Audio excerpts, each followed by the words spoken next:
근데 자기가 뭔가를 하나 깨달아서 성장하려면 자기께 충분히 다 나와야 해요. 상대는 자기가 뭘 가지고 있는지 아직 잘 몰라요.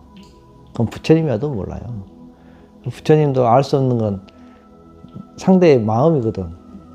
충분한 대화가 필요하고, 그러면 충분한 대화를 통해서 뭔가 서로 성장을 도모하려면 허심탄회한 자기 속 얘기가 많이 나와야 합니다.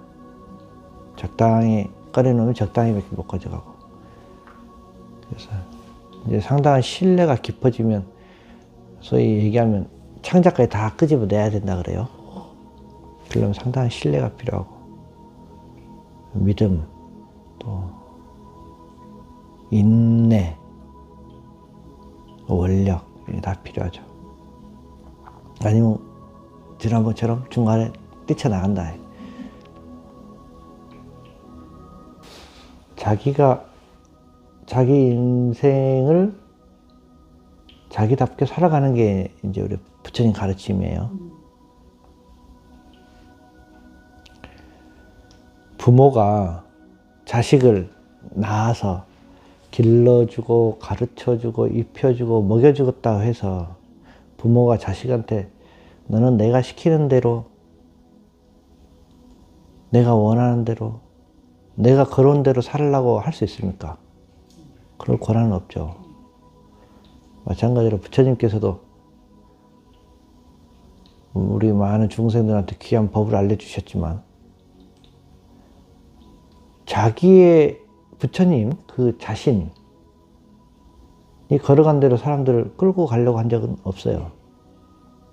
부처님 가르침은 뭐냐? 누구든지 자기 인생에서 자기가 주인이니까 자기답게 멋지게 성불하라고 하는 게 우리 부처님 가르침이거든요. 부처님 그 자신처럼 살라고 하는 게 아니에요. 그러면 부처님 아주 편협하고 이기적인 사람인 거죠. 그런 분 아니고, 누구든지 자기 인생에 자신이 주인이니까 자기다운 성불, 자기다운 깨달음, 자기다운 인생을 살아가라. 이게 부처님 가르침이고, 그럼 어떻게 해야 내가 나다운 내 인생을 멋지게 살 것인가? 이게 법이에요. 그 부처님의 법이라는 거 따로 있지 않고, 모든 사람은 그 각자가 고유한 개성을 가지고 태어났으니 자기의 고유한 개성을 잘 알아서 자기만의 멋진 인생, 자기만의 멋진 성불을 하라. 이게 부처님 가르침인 법이라고. 그리고 그 법은 뭘 가르치고 있냐? 자등명을 가르치고 있는 거죠. 그런데 사람이 자기만의 멋진 인생을 살아가려면 잘못하면 남의 이익을 취하고 남을 괴롭히고 남을 회방하면서 자기 인생을 살아가려고 하는 못된 업이 있기 때문에 그것만큼 하지 말라는 게 계율입니다. 그래서 자기가 자기 자신을 믿는 것은 불이요, 불. 그리고 자기가 자기 자신을 믿고 자기 인생을 살아가는 게 법이고, 거기서 딱 한 가지, 누구나 중생은 아직 이기심이 남아있으니 혹시라도 남에게 피해를 줄 수 있으니까 남에게 피해를 주지 말라는 것이 계율입니다. 그래서 남에게 피해만 주지 않으면 그 누구의 삶도 누구의 인생도 흉내내지 말고 자기답게 자기 인생을 멋지게 살아가면 그게 곧 성불이다. 이게 부처님 가르침이에요. 그러려고 하니 내가 누군지 알아야 된다는 거예요. 내가 누군지를 알아야 나답게 살 거 아니에요. 내가 누군 줄 사람들은 안다고 하는데 잘 몰라요. 껍데기만 알고 있더라. 그래서 네가 네 인생을 네답게 살려면 먼저 네 자신을 바로 알아야 한다. 이게 이제 우리가 깨달음이에요. 내가 나를 바로 아는 것. 그리고 세상에 해로움을 끼치지 않고 남에게 해로움을 끼치지 않고 원용하게 조화롭게 살아가는 법. 여기 이제 지혜죠. 이런 모든 불법 그리고 계율 이게 이제 어우러져서 우리가 완성해 나가는 건데 그러려고 하면 첫째 중요한 인연이 스승이 필요하다. 스승이 없으면 혼자서 깨달을 수는 있겠지만 오랜 시간이 걸리고 혹은 잘못된 길을 들어가면 많이 헤맬 수 있으니까 스승의 복이 아주 중요하다. 첫 번째. 그리고 그 스승을 만나면 스승은 어디까지 역할이냐? 스승의 길을 따라가는 건 올바른 제자가 아니에요. 스승의 가르침은 뭐냐? 네 인생을 살라는 거예요. 우리가 가장 오류를 범하는 게 자기가 자기 자식을 낳아서 길렀다고 하면 자식 인생을 살라고 이렇게 안 해요. 무조건 부모 손에 넣고 쥐고 흔들려고 하지. 그게 아주 큰 이기심인데 스승은 딱 법을 일러주는 거죠. 법이 뭐냐? 네가 네 인생을 살라. 어떤 강요나 어떤 지침 없습니다. 그래서 스승을 바로 만나야 된다.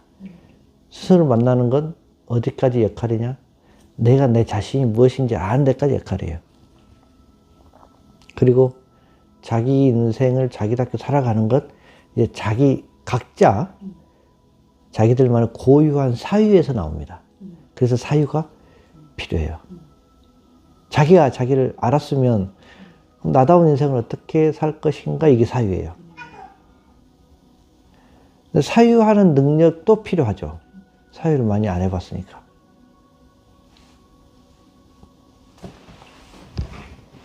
사유하고 우리가 망상하고는 다릅니다. 사유와 망상은 달라요. 망상은 뭐냐면 중구난방으로 막 일어나는 건 망상이고 사유는 법에 의하여 법칙에 의하여 어떤 이 정견에 의하여 체계적으로 일어나는 게 사유고 그런 게 아니고 동으로 갔다 서로 갔다 갑자기 하늘로 갔다 땅으로 꺼졌다 이런 건 망상이라 그래. 그러니까 망상은 아무리 많이 피워봐야 남는 게 없어요. 사유는 일정한 법칙 안에서 이루어지는 게 사유니까 자꾸 사유를 하다 보면 체계가 만들어져요. 이걸 굉장한 지혜를 이루는데 굉장히 중요한 틀이 됩니다. 그래서 사유하는 법을 배워야 하는데 아까 보사님께서 사유하는 법. 그 사유는 굉장히 독립적인 사람들이 잘 하죠. 왜냐면 남한테 배우는 건 한계가 있잖아요. 그래서 결국은 자기 스스로 혼자 해야 하잖아요.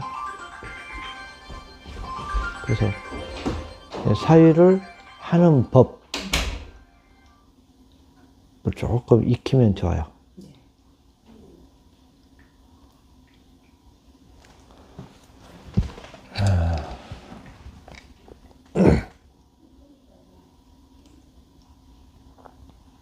지금 여기까지도 쭉 흘러왔는데 짧은 시간 내에 별 중요한 얘기 아닌 것 같지만 큰 틀에서 불교를 다 얘기한 거예요.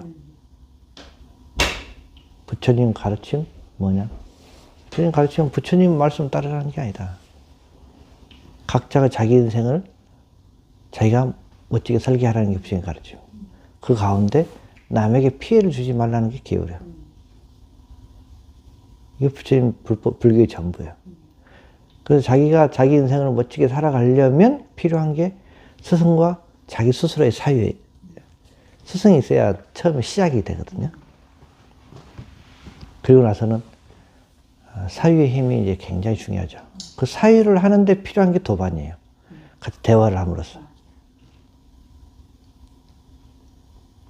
그래서 사유를 하는 일정한 법칙이 있습니다. 그래서 마구잡이로 사유를 하면 안 되고, 첫 번째 사유의 법칙은 뭐냐? 연기법 안에서 해야 돼요. 연기법. 사유는 반드시 연기법 안에서 해야 저 우주로 날아가지 않아. 마치 중력과 같아요. 이 연기법을 떠난 사유는 우주로 하염없이 날아가 버려요. 생각이. 그러죠? 갑자기 막 생각이 절로 튀죠. 막 튀죠. 이 연기법은 한 생각도 지금 이 틀 안에서 벗어나지 않도록 잡아주는 중력과 같은 아주 강력한 사유의 능력이에요. 그래서 이것이 있으면 반드시 저것이 있다는 것이 연기법입니다. 근데 이것과 저것은 동일한 거라면 이것과 저것을 나눌 필요가 있었을까요? 이것도 사유야. 생각해 봐야 돼요. 이것과 저것이 같은 거라고 하면 뭘로 이것과 저것을 나눴겠어요? 이것이 있으면 반드시 저것이 있다는 말을 한 이유는 이것과 저것은 정반대의 극과 극의 성질이기 때문에 말씀해 주신 거예요. 마치 자석으로 보면 N극과 S극이에요. 이것과 저것은. 그래서 이것과 저것을 갖다 얘기면 아주 어리석은 사유가 되는 거예요. 나와 너는 같다 다르다. 다르다는 게 사유의 시작이에요. 깨달으면 나와 너가 같아진다? 하나가 된다? 이런 건 엉터리 사유란 말이에요. 아, 이것이 있으면 반드시 저것이 있구나. 동이 있으면 반드시 서가 있다는 거예요. 그래서 동만 가리켜도 동시에 서가 서쪽이라는 게 나타나야 되는 게 사유의 힘이란 말이에요. 남쪽이 있으면 반드시 등 뒤에는 동시에 북쪽이 있다는 게 사유란 말이에요. 연기법 안에서 사유예요. 이 체계가 안 거쳐지면 사유가 중구난방으로 저 우주 끝까지 날아갑니다. 이제. 정신이 없어. 사유의 일법칙은 연기법이다. 그렇죠? 그 연기법이라는 건 이것이 있으면 반드시 저것이 있다. 그럼 이것과 저것은 정반대의 성질이 있다. 이게 기본 틀입니다.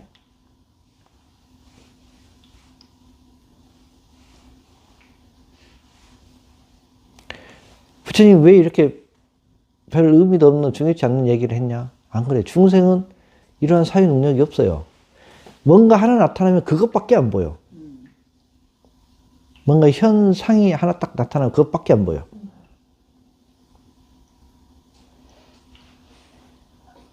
그렇기 때문에 이것이 있으면 반드시 저것이란 이름으로 반대편을 보여주신 겁니다. 사유 제1법칙이요. 그럼 이것은 뭐냐? 그래서 해보는 거야. 이것을 만약에 변하는 것이라 봅시다. 변하는 것들. 그럼 저것은 뭘까? 변하지 않는 것이에요. 근데 요 사유가 안 이루어져. 변하는 것만 보면서 변하지 않는 것은 보이지 않아요. 또 이것이 변하지 않는 것이라면 저것은 변하는 것이에요.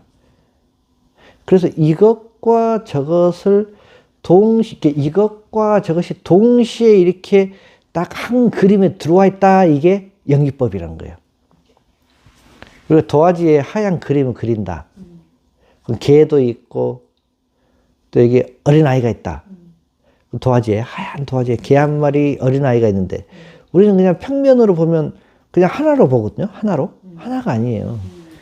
개와 어린아이는 따로따로지만 한 도화지에 같이 있는 거거든요. 근데 따로따로라는 걸 못 봐요. 중생은. 그냥 한 도화지에 한 그림이 있으니까 그냥 하나로 봐버려요. 하나로 보면 안 된다는 거예요. 아, 개도 있고 어린아이도 있는데 이것이 한 그림에 있네? 이게 연기법이요.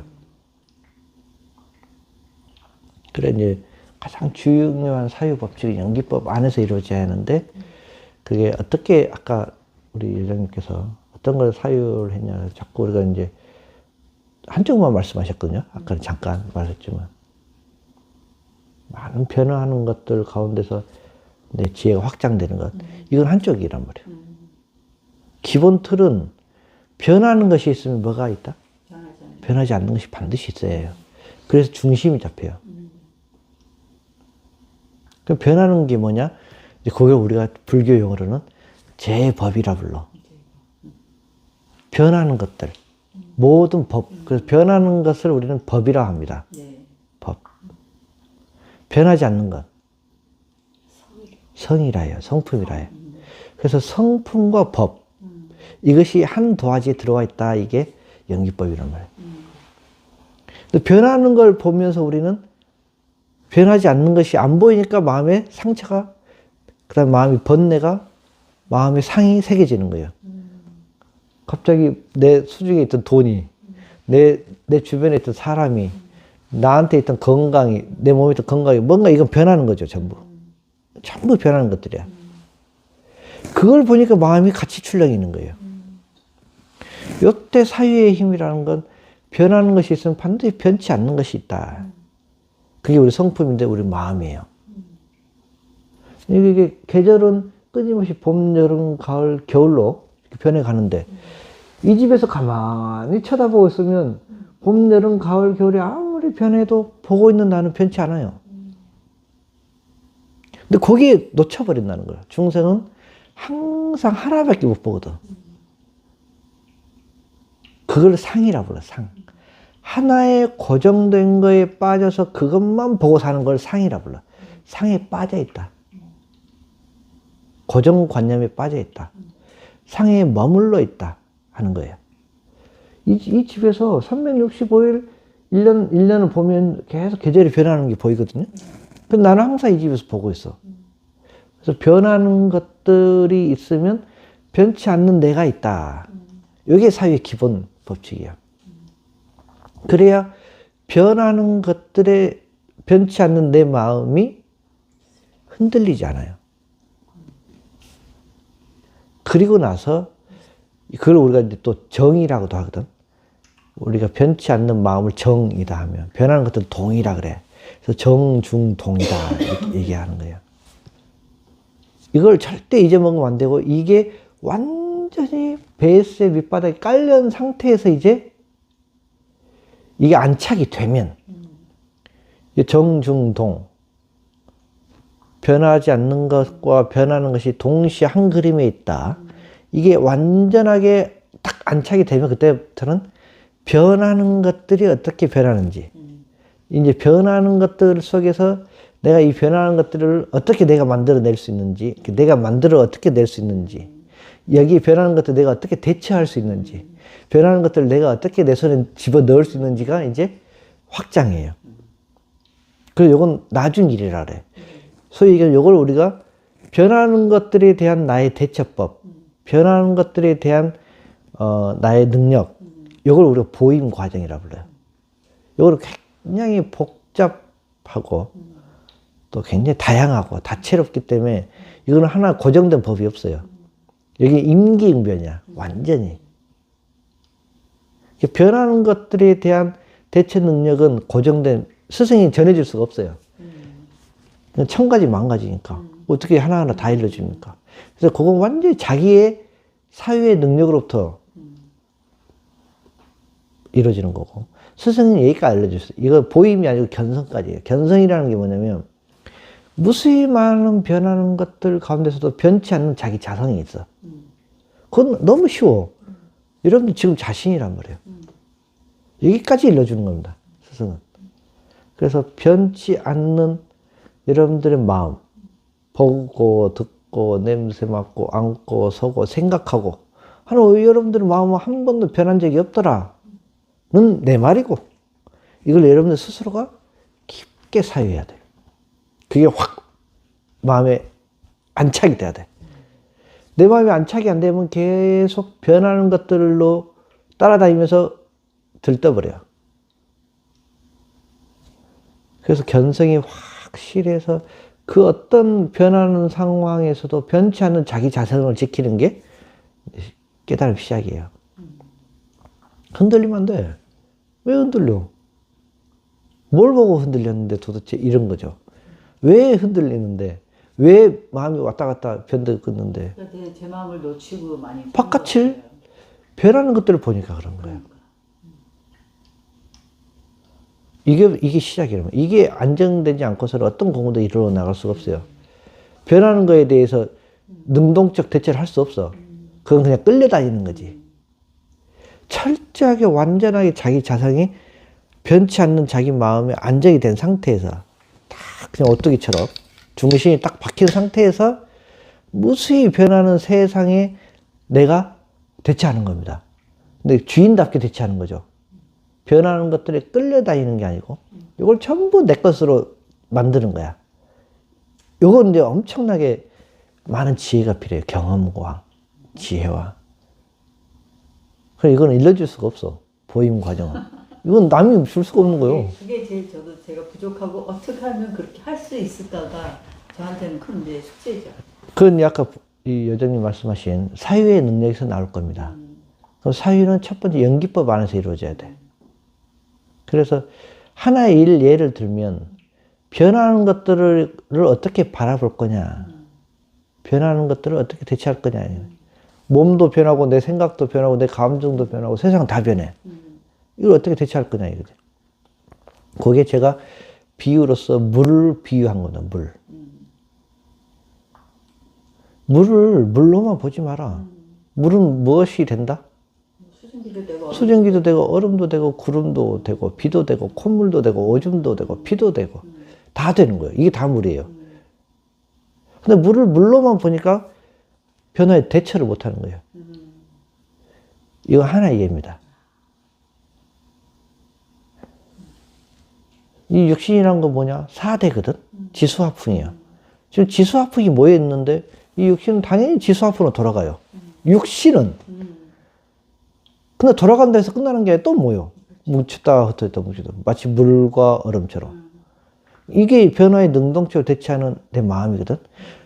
그래서 무수히 물과 얼음이 변화를 거듭하더라도 마음은 제자리에 가만히 있어야 돼요. 근데 물과 얼음으로 계속 변하면 마음이 같이 들떠. 그러니까 자기 중심을 잃어버리는 거예요.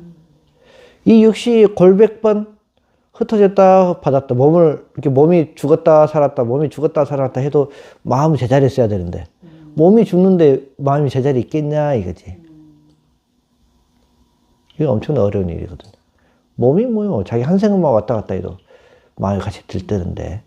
그래서 변화에 대처하는 이 능력을 키우기 이전에 앞서서 변치 않는 자기 마음이 확고하게 딱 중심이 뿌리가 박혀 있어야 돼요.